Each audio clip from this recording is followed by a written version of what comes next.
Welcome to my channel, Meet with Jinns. I'm your host DM Numan Ali.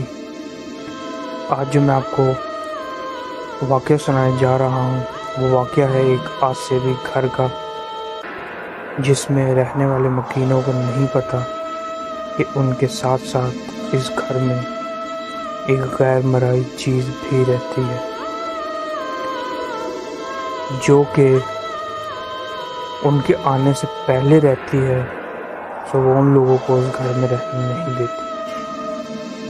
तो ये वाक़या हमें रेहाना साहिबा ने भेजा है और शहर है सियालकोट का. वो अपना वाक़या बयान करते हुए फरमाती हैं कि मेरे वालिद साहब फ़ौत हो चुके थे और मेरी वालदा एक टीचर थी जो कि एक मकामी स्कूल में ही पढ़ाती थी.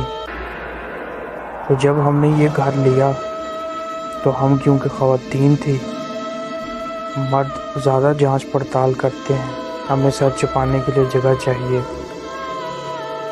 तो स्कूल के ही प्रिंसिपल ने हमें ये घर लेकर दिया. तो जब हम इस घर में शिफ्ट हुए और सामान वगैरह रख कर, मैं और मेरी वालदा काफ़ी थक चुके थे.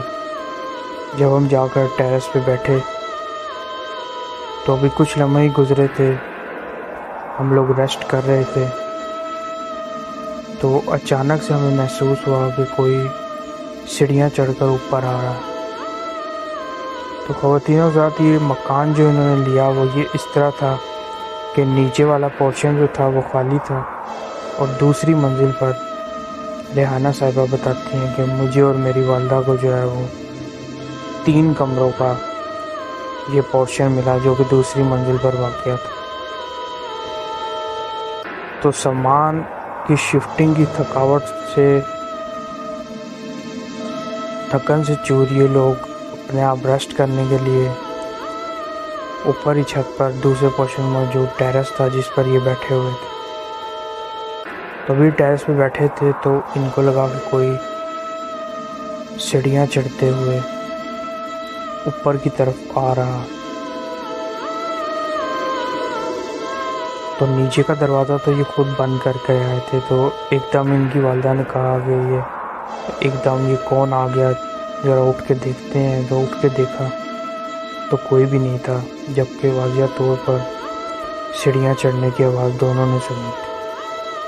खैर, खाली मकान कर इन्होंने सोचा कि शायद वैसे ही कोई बिल्ली होगी या वैसे ही कोई खटका होगा या थकावट की वजह से ये तमाम फीलिंग्स इनको आ रही हैं. तो अभी ये वाक़यात इनके साथ स्टार्ट होना शुरू हुए थे. वो जो भी एंटिटी थी, जो भी चीज़ थी, वो अपना आप आहिस्ता आहिस्ता ज़ाहिर कर रही थी. वो बताती हैं कि अगले दिन मेरी वालदा क्योंकि टीचर थी तो वो जल्दी ही सुबह उठकर स्कूल चली जाती थी और मैं घर पर अकेली रहती थी. तो बताती हैं कि एक दिन सुबह के टाइम मुझे प्यास लगी तो मैंने देखा कि मेरी वालदा तकरीबन फजर की अज़ानों के टाइम किचन में खड़ी हैं और चाय बना रही हैं. तो बताती हैं कि मैंने उनसे पूछा कि अम्मी, आप इतनी सुबह उठकर क्यों चाय बना रही हैं? तो पीछे से मुझे मेरी अम्मी ने आवाज़ दी. तो मैं कमरे की तरफ गई तो देखा कि मेरी अम्मी वहाँ पर सो रही हैं. और जब वापस किचन में आई तो ना किचन में कोई था और ना वो आवाज़ थी. सुबह उठकर 7 बजे के टाइम मैंने, क्योंकि मुझको नींद नहीं आई इस वाक़े के बाद, मैं बहुत डर गई थी, तो मैंने अपनी अम्मी से पूछा कि आप उठी थी और फिर इस तरह मुझे आवाज़ भी आई थी. तो उन्होंने कहा ना मैं उठी हूँ सुबह के टाइम और ना मैंने तुम्हें आवाज़ दी. तो बताती हैं कि मैंने इस चीज़ को लाइटली लिया कि शायद हम लोग घर में अकेले हैं, तो शायद इस तरह हम वहम की बीमारी का शिकार हो गए कि हमें छोटी छोटी बात पर वहम हो रहा है. तो बताती हैं कि इस इंसिडेंट के होने के बाद इसी तरह मेरी वालदा को भी नज़र आया कि मैं سیڑھیاں نیچے اتر کر نیچے والے پورشن میں جا رہے ہوں تو میری والدہ نے پوچھا کہ بیٹا آپ نیچے کیوں جا رہی ہو؟ تو میں نے کوئی جواب نہیں دیا بقول ان کے، اور میں نیچے والے پورشن میں چلی گئی۔ تو میری والدہ نیچے اتر کے نیچے والے پورشن میں گئی تو میں نے اوپر سے اپنی امی کو آواز دی، اور میں نے اوپر دیکھا تو وہ حیران ہوئی۔ انہوں نے کہا تم تو ادھر نیچے کی سائڈ پر جا رہی تھی، میں نے تمہیں خود دیکھا۔ تو بس اس طرح کے واقعات متواتر یکے بعد دیگرے ان کے ساتھ ہونے لگے۔ اور سب سے خوفناک واقعہ جو ہوا وہ یہ تھا کہ ایک دن ان کی والدہ سبزی لینے کے لیے باہر گئی تو ایک گھر پہ اکیلی تھی، تو کیا دیکھتی ہیں کہ کافی دیر ہوئی کہ ان کی والدہ ابھی تک واپس نہیں آئی۔ تو تھوڑی دیر بعد دیکھا کمرے میں تو ان کی والدہ چادر لیے اپنے اوپر جو ہے وہ کمرے میں لیٹی ہوئی ہیں۔ تو انہوں نے کہا کہ امی آئی ہیں، انہوں نے مجھے بتایا بھی نہیں۔ تو عادت تھی کہ والدہ پانی مانگتی تھی تو ایک گلاس پانی ان کے لیے لے کے گئی۔ تو ابھی پانی لے کے کمرے میں انٹر ہی ہونے لگی تھی کہ باہر کا دروازہ کھلا تو دیکھا امی باہر سے آ رہی ہیں سبزی لے کے۔ تو بہت خوف طاری ہوئی، یہ بات اپنی والدہ کو بتائی۔ تو خیر اس سے اگلے دن جو واقعہ پیش آیا وہ اس قدر ڈرا دینے والا تھا کہ ہم پھر ایک دن بھی اس گھر میں نہیں رہے۔ وہ واقعہ کچھ اس طرح تھا کہ میں اور میری والدہ سو رہے تھے تو ہمیں رات کو کسی کی سسکیاں لینے کی آواز آئی، جیسے کوئی بلند آواز سے سسکیاں لیتا ہے اور روتا ہے۔ یہ آواز ہمیں نیچے والے پورشن میں سے آ رہی تھی۔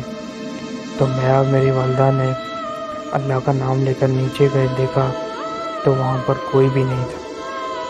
تو ابھی ہم نیچے سے اوپر آ ہی رہے تھے تو ہمیں باقاعدہ محسوس ہوا کہ جیسے کوئی عورت اوپر کے پورشن سے نیچے ہماری طرف دیکھ رہی ہے، اور اس کی صورت اس قدر ہیبت ناک اور ڈرا دینے والی ہے کہ بڑے سے بڑے شخص کا بھی کلیجہ کانپ جائے۔ تو وہ بتاتی ہے کہ ہم لوگ اس قدر خوف میں مبتلا ہوئے کہ ہم نے اپنے سامنے رہنے والے پڑوسیوں کو جگایا، ان کو یہ تمام بات بتائی۔ تو انہوں نے یہ کہا کہ آپ خواتین ہیں، اسی لیے ہم نے آپ کو بتانا مناسب نہیں سمجھا کہ شاید آپ لوگ سمجھیں گے ہم آپ کو پریشان کر رہے ہیں اکیلی خواتین دیکھ کر۔ پر اصل بات تو یہ ہے کہ یہ گھر بہت زیادہ آسیب زدہ اور بھاری ہے۔ تو بتاتے ہیں کہ ہم نے ساری رات اسے کہتے ہیں سامنے والے پڑوسیوں کے گھر گزاری، اور صبح اٹھ کر اسے کہتے ہیں سارا دن میری امی نے بندوبست کیا، ہم نے دوسرے مکان میں شفٹنگ کی، اور اللہ تعالیٰ نے ہماری بچت فرمائی، کسی بھی ہونے والے حادثے سے، کسی غیر مرئی چیز کے نقصان سے ہم محفوظ رہے۔ تو یہ تھی ایک آسیبی گھر کی کہانی جو ہمیں مس ریحانہ نے سیالکوٹ سے ارسال فرمائی۔ اسی خوفناک اور ہیبت ناک کہانی کے ساتھ یہ سفر اختتام پذیر ہوتا ہے۔ اپنے ہوسٹ ٹی ایم نعمان علی کو اجازت دیجیے، ملتے ہیں کچھ اور نئی کہانیوں کے ساتھ۔ اللہ حافظ۔